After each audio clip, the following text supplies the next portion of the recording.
Before we start, I would like to ask, how was your writing in terms of results, discussion, and the comparative analysis?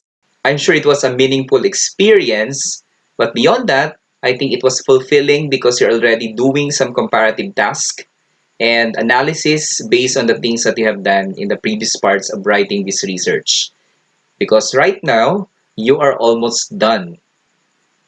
And now let's proceed to the last part of our research writing on product and development, which is findings, conclusion, and recommendations. The findings of the research will be highlighted based on the flow of the problem and highlight the significant findings or the information that reveals its weaknesses and how the strengths match it. So remember, findings highlights based on the flow of the problem and highlights the significant findings. In research, we have to be very practical on what are the things that we should highlight.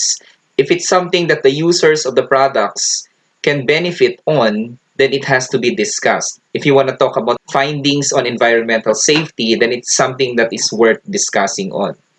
The conclusion will also follow the flow of the problem or conceptual framework to ground the statements in the context of how the researcher responds to the way the direction of the study proceeded. But the question is, what is your guide in writing your conclusion? Okay? Just like in findings, the conclusion as well has to be highlighting all the significant results in the research.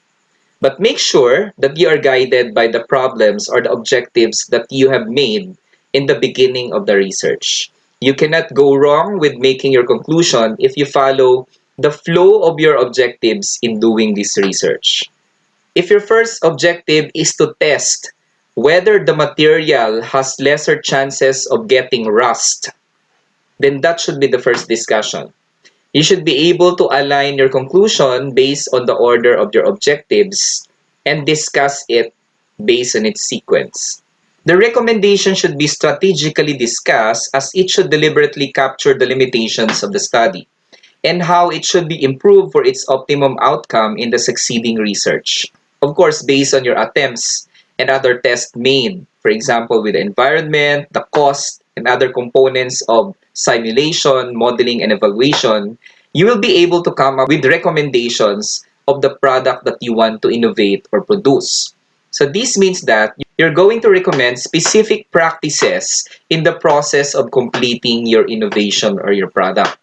So this may include on the aspects of economy, like for example, you will be recommending buying available raw materials that are cheaper compared to the market so that you can produce a product that is of the same quality but with a lesser cost of production. So that ends the discussion on the findings, conclusions, and recommendations. With the exercise that you are going to proceed to, you will be having some examples of how findings and conclusions and recommendations are written and what are some considerations that they have used in order to come up with a very clear findings, conclusions, and recommendations.